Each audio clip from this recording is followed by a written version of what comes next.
her down because they're looking to upgrade and replace one of their multifunctional devices.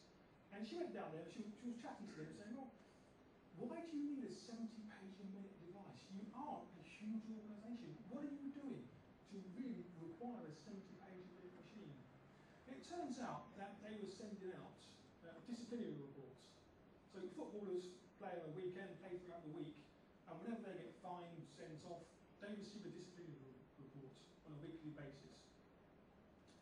And it was costing them an absolute fortune to go through that process.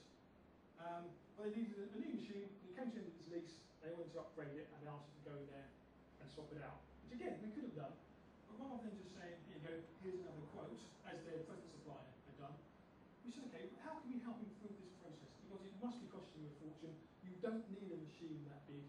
How can we help? And we sat down and said, okay, what are your issues with your current process? I said, well, it's expensive. It costs us an absolute fortune every month to send out bits of paperwork. I said, okay, let's look at it. And the cost of the envelope, the cost of the stamp, the cost of the paper was, as you'll see in a minute, quite a frightening amount of money, which they didn't have a real handle and real control over. The time it took to send out these reports as well. Now, every week, they took 3 members of staff from their accounts department, and their job on a Thursday was to take paper out of that machine, fold it, collate it, put it in an envelope, and put it through a franking machine. So every day, or every Thursday, 3 members of staff were utilised as stuffing envelopes, in effect, which is a complete waste of their time. They've been better utilised elsewhere, earning the FA money. They wanted to improve productivity, to use those guys elsewhere.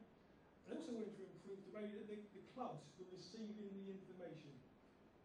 Because at the moment, or what was happening was each of the clubs received their fines and they were then handed out manually, which again meant the fines weren't being handed out to the players on time, which meant the county FAs weren't being paid on time.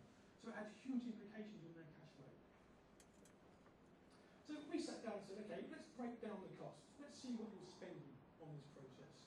And we looked at the cost of the paper. So each envelope that was going out contained a couple of bits of paper. So about half pence a sheet, a penny. Okay, doesn't seem like a great deal of cash. A C5 envelope, 1.44 pence. Again, not a huge amount of money, but we're starting to build up a bit of a picture. The cost of printing, cheap, half pence a page. So a penny for those 2 pages. What was the killer was the cost of a franked envelope, 44 pence for a first-class bit of envelope to be sent out. Now, good old post office, I mean, quick word now, we're increasing that on a yearly basis. So next year, that's probably going to be 49 pence, 50 pence to send out a bit of paperwork. So for each envelope they were sending out, they were spending 47.44 pence for each envelope that was being sent out. Which again, on the face of it, doesn't seem a great deal of money. But when you consider they send out to 920 clubs on average on a weekly basis. So that means every week the cost of sending out information is costing that business £436 a week. And that's just in hard costs. That doesn't include the cost of the machine, doesn't include the people's time to actually go through that process. Now, we work in quarters, so it's just over £5,600 a quarter to distribute one document to the clubs, which is a huge amount. We installed a solution that did that for them electronically. So it brought that cost, initially £436 a week, down to about £400 a quarter in postage costs. Because rather than sending out to 920 clubs, they only send out now to 65, because the other clubs receive it electronically, which is great for the clubs because they can then hand it on to their relevant people electronically and get the fines paid quicker, which brings revenue into the county FA a lot quicker.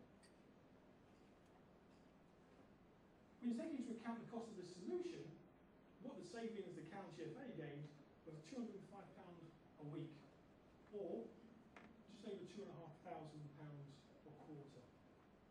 When you extrapolate that over the time of the lease, it's £53,000 was saved, remember, on this one process, by by sending that information electronically by implementing a document workflow solution. And they gained this return on investment from month one because they leased it. So they made immediate cost savings within the business. What I'm going to do, the beauty behind the software is there's not a great deal to see. So I will start off in the background, and what you will hear is that machine over there kicking into life in a while. But I'm going to step through what's happening in the background. So the first thing they do when they receive their report from the county or from the Football Association is get a PDF, and they drag the PDF into a folder. I'm just going to start that process off.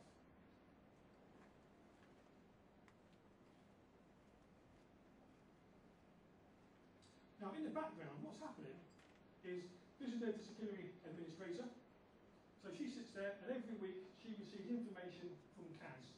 CAS is the Football Association database. So that sends her a list of all of the players who have received fines the previous week. So she receives a PDF from them. Now historically, she would print off the PDF on a multifunctional device. She would then get the referee match reports, and she would insert it into all of the different fines that have gone out. Which is why it's taking 3 people a whole day to collect all the information.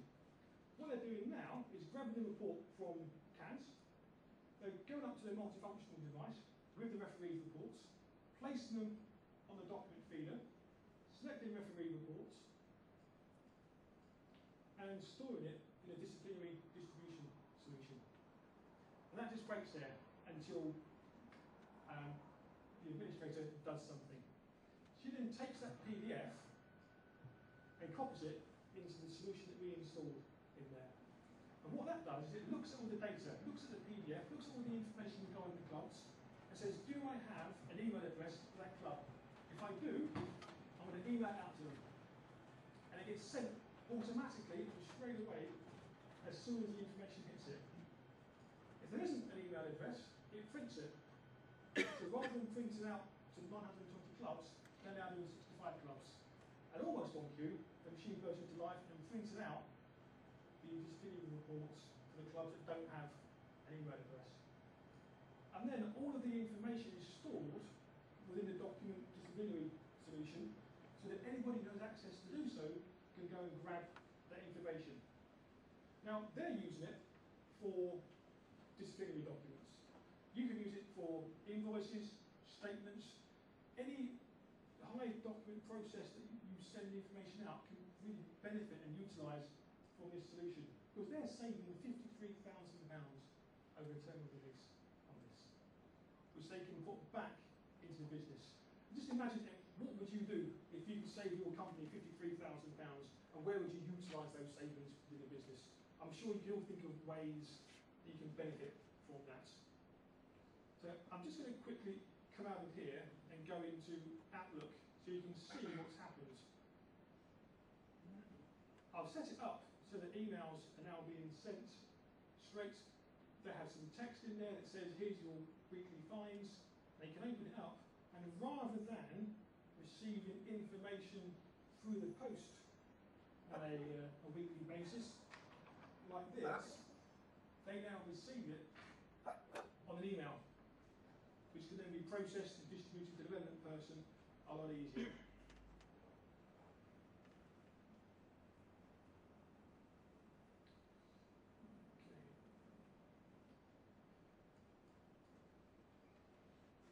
Okay, how many of you guys have got remote workers working for your business? I think Chaz mentioned earlier on about it's going to be an absolute nightmare in London in the next couple of months because of the Olympics. Got a lot of people who actually aren't going to be going to London because they don't want the hassle of getting on the trains and all the other people dotted around and milling around. We certainly do. Easy copies. We've got quite a large sales force. We've got a large professional services team. We're very rarely in the office, but need to have access to client files and customer information. Now, before we came here, which was September 2010, in the old office, we had an archive room before we started to utilise the solutions that we're talking about today. And if I wanted to get information from the archive room on a customer, I had to phone in and ask my colleagues to go to the archive room and grab out the information, scan it and email it back to me, which meant I didn't get the information